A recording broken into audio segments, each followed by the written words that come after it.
y me llama la atención que tras la confirmación de la renuncia del secretario de Hacienda a los mercados, Muy tranquilo, ni veo. cosquillas, ni el tipo de cambio, ni las bolsas. No hubo ningún sobresalto.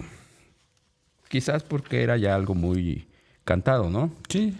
Muy cantado la renuncia de Rogelio Ramírez de la O y el ascenso de Edgar Amador.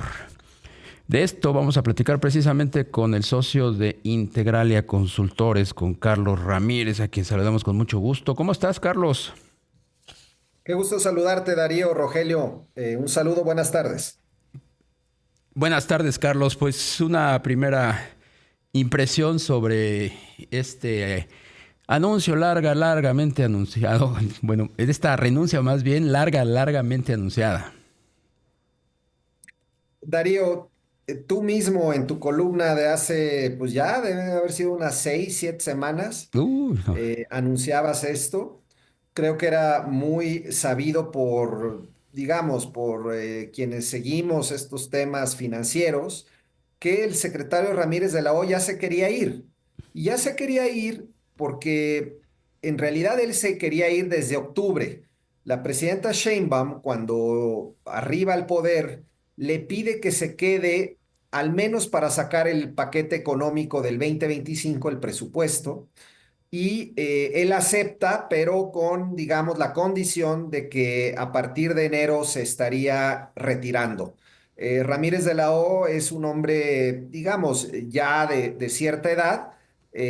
Familiarmente él tenía algunos planes ya para retirarse y por tanto él quería irse. No se había podido ir en enero por toda la coyuntura de Donald Trump, pero finalmente la presidenta Sheinbaum encontró el momento oportuno, que fue hoy después de lo que pasó ayer con Trump y Estados Unidos y las tarifas, y listo, pero sí, muy cantada.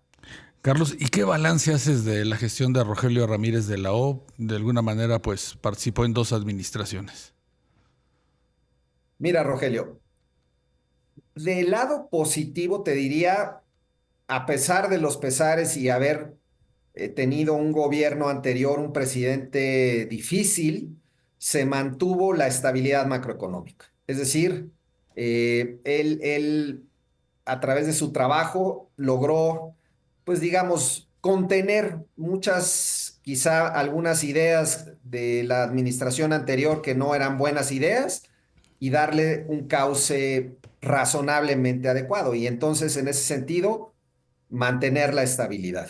Sin embargo, ya del lado más crítico, creo que su principal lastre, digamos, y herencia negativa será que el año pasado, cuando la economía iba bien, cuando las finanzas públicas estaban más o menos bajo control, aceptó las presiones del presidente López Obrador para ampliar el déficit fiscal a niveles no vistos en 35 años, con un criterio claramente político electoral, y eso provocó que ahora en 2025 tengamos que llevar a cabo un recorte masivo en el gasto para regresar, digamos, a niveles de déficit fiscales aceptables.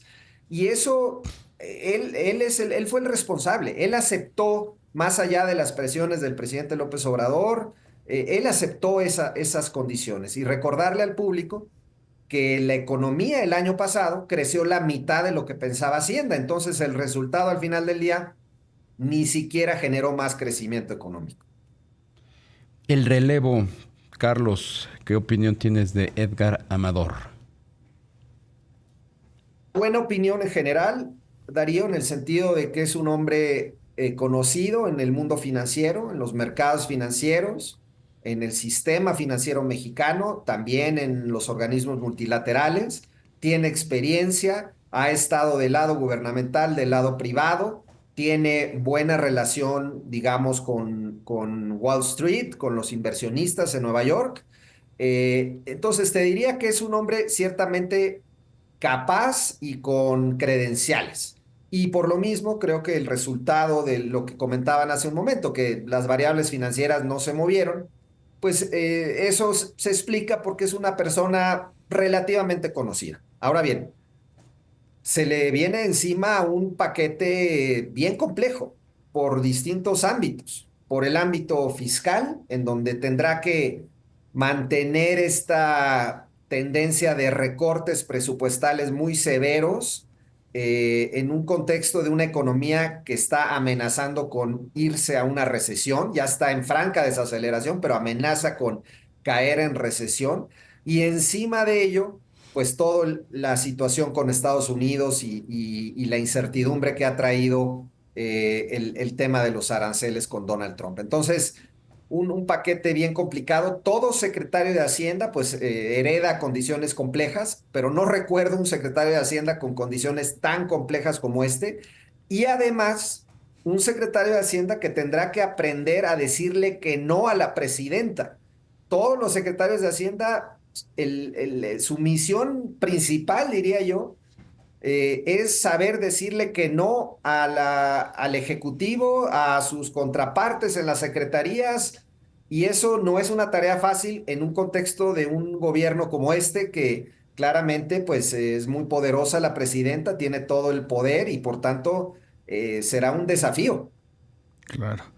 Carlos, ayer el próximo secretario de Hacienda, pues al participar en la reunión de consejeros de Banamex, pues decía que pues sí se van a cumplir las metas económicas, el paquete planteado al Congreso y autorizado. ¿Tú cómo ves las cosas? Muy complicado, Rogelio. Es decir, digo, entiendo el optimismo de Amador, pero ya vimos las finanzas públicas de enero y la verdad es que eh, salió mejor el resultado en términos del balance público, pero como resultado de que subejerció el gobierno cerca de 200.000 millones de pesos. Es decir, dejó de gastar lo que había dicho que iba a gastar y por eso se obtuvieron mejores resultados a lo previsto. Por el lado de los ingresos, a pesar de que tuvo un mes más o menos bueno el fisco, se quedaron 25.000 millones de pesos abajo de lo anticipado. Entonces, eso en enero. Y lo más probable, Rogelio, es que los próximos meses esta tendencia de ingresos relativamente débiles se acentúe por la misma desaceleración económica y por el lado del gasto, bueno, puedes dejar de gastar, claro, pero el problema de dejar de gastar es no solo las necesidades sociales que tiene el país en todos los ámbitos, sino que además estás exacerbando la desaceleración y la posible recesión. Entonces, tu política fiscal que debería de servir para impulsar la economía en un momento de debilidad, lo que está ocasionando es pues exacerbando la debilidad de la propia. Yo creo que tocaste el punto medular y clave de todo esto, Carlos. Los secretarios de Hacienda están muchas veces para decirle no al presidente.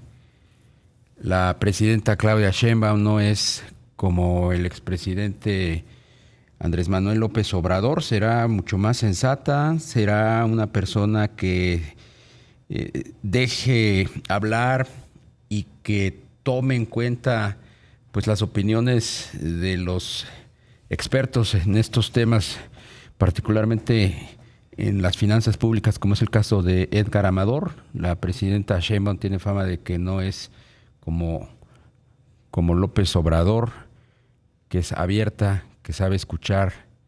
Eso sí exige mucho. Y Mira, pide que se le demuestre exacto. la argumentación.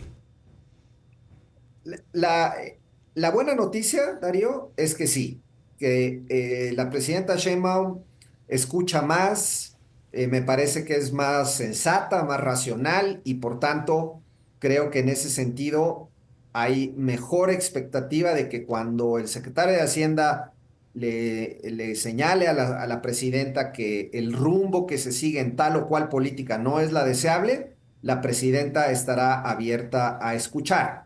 Dicho lo anterior, y digamos una preocupación que está flotando en el ambiente, Edgar Amador no es de su equipo cercanísimo. Ciertamente la conoce de tiempo atrás, ciertamente tienen una relación de años, sin embargo, no es del equipo de la presidenta Sheinbaum.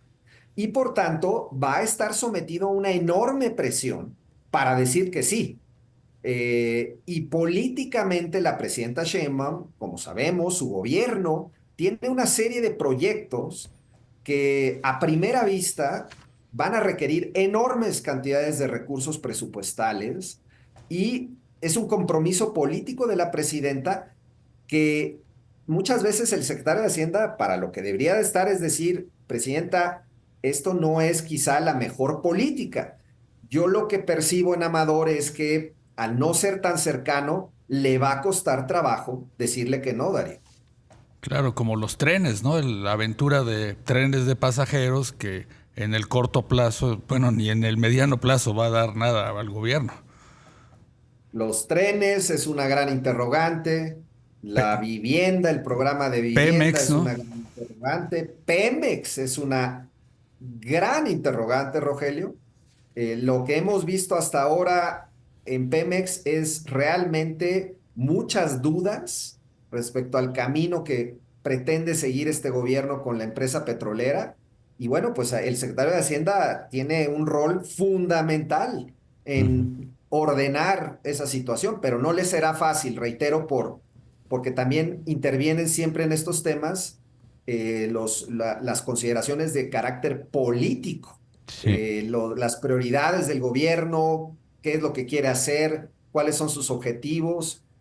Será una tarea Nada, sin duda muy, muy grande. nada sencilla la tiene Edgar Amador, el nuevo secretario de Hacienda y Crédito Público. Muchísimas gracias, como siempre, por tu disponibilidad, Carlos Ramírez, socio de Integralia Consultores. Gracias, Darío, Rogelio, un gusto saludarlos. Buenas Y el tardes. gusto es Gracias, nuestro. Carlos. Buenas tardes. Vamos a hacer una pausa y regresamos.